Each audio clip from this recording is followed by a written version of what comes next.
back in the beginning of the universe, millions and millions of years ago, at least 150 million years ago, probably more than that, Krishna spoke the same knowledge in Bhagavad-gītā to the sun god. Do we think that this sun is going on without the control of some conscious entity? I mean, you go into a nuclear reactor, and you see there's this control room with all these dials and switches and computers and all this control stuff and readouts and graphs. And, because an atomic reaction is a very complex process and requires control. Otherwise, it'd get out of hand and destroy everything. So do we think the sun, which is an atomic fusion reaction, do we think there's no control room? Do we think there's no intelligent being controlling this huge fusion reaction? That would be nuts to think like that. The scientists think that it's controlled by chance. Okay, so let's go in your laboratory and install a nuclear reactor and control it by chance. You throw some dice and you set the controls according to the dice. You agree to that? Oh, no, so we couldn't do that. Okay, well then, the sun isn't controlled by chance either. The sun is controlled by intelligence, just like your atomic reactor. Just like your tokamak fusion reactor has, 100 computers embedded in it, every part. So how do you think that you're going to sustain a reaction like the sun without some intelligent control? So we worship that controller because he is controlling everything as a representative of God. Just like the Guru. Guru is worshipped. We have a ceremony called Vyas Puja. Vyas Puja means we worship the Guru as representative of God. Not that the Guru is God. No, we don't believe that. Some nonsense people think like that, but we don't think like that. We accept the Guru is of the same quality as God because he's representative of God. Just like an ambassador who comes from a foreign country. We give him the same greeting or the same respect, the same formalities as the king. Even though he's not the king. He's a different person, but still, because he represents the king, he gets the same diplomatic protocol as the king. But similarly, when the Guru comes, the Guru is treated like God. We bow down before the Guru, we offer the Guru so many things, so many services, and like that. Not because the Guru is God, but because the Guru is representative of God. He's giving the same knowledge as God. Similarly, the sun god is also like that. So when we get spiritual initiation, we worship the sun god through the Savitra Gayatri mantra. And this mantra then links us with the energy coming from the sun, which originally comes from Krishna. And then when we leave the body at the time of death, we can travel back along that link and go ultimately to the spiritual world. So that's the meaning. Did we lose our connection? Yeah. Is it back? Almost. I have a point. Yes, Zig. So is it because of your connection to the controller that you brought your group down to Chile and backed them up to the base of an active volcano? And planted yourself as close as you possibly could, living in what the Mapuche call Rukapalin. What does that mean?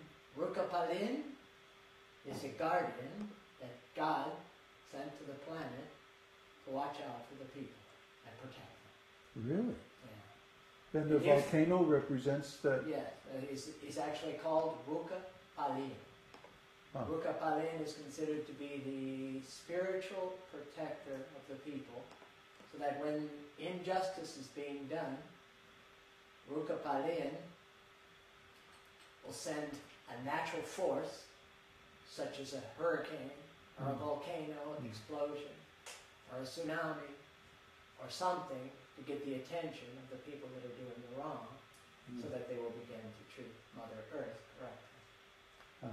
So I find it interesting that you backed yourself up. You must have a very powerful relationship with the controller. You backed yourself up and set yourself as close as you can get Just about. to an active volcano. That's great. We want to learn more about the Mapuche tradition. You know, they're very interesting people, and I have a suspicion that they are related to the Vedic civilizations in the ancient past, just like the Mayans. The Lakota, yeah.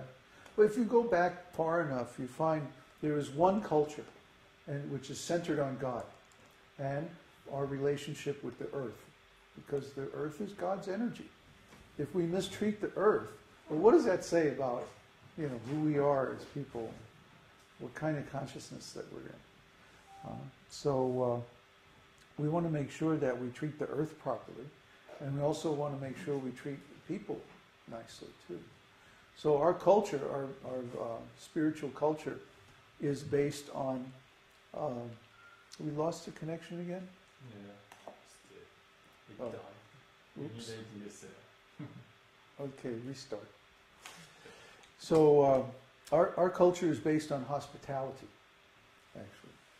That in fact, our values are, if we were doing everything, you know, the way we were supposed to do, that whenever we make food, we would go outside and call, "Hey, is anybody hungry?"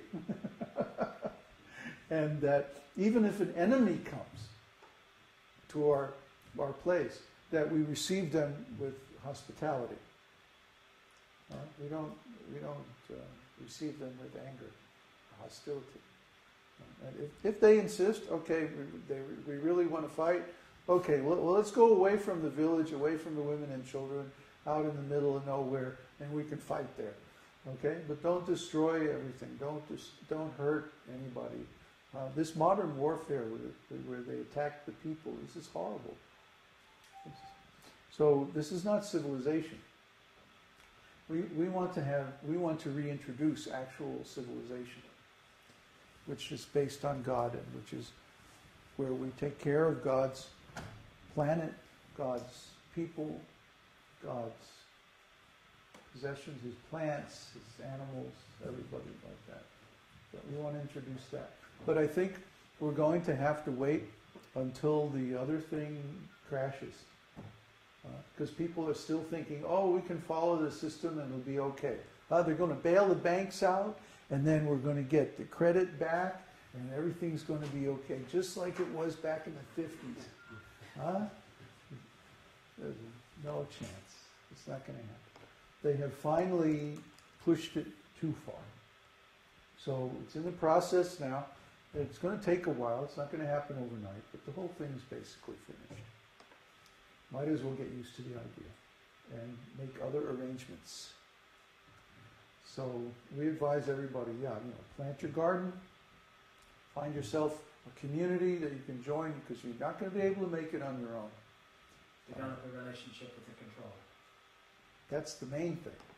Then everything else will come. Yeah. So when we have this relationship, the nice thing is we get guidance, special guidance from within, intuition. Our consciousness is directed in certain ways. So we get knowledge that other people don't have access to. And it's not that we want to gloat. I mean, we love them, but we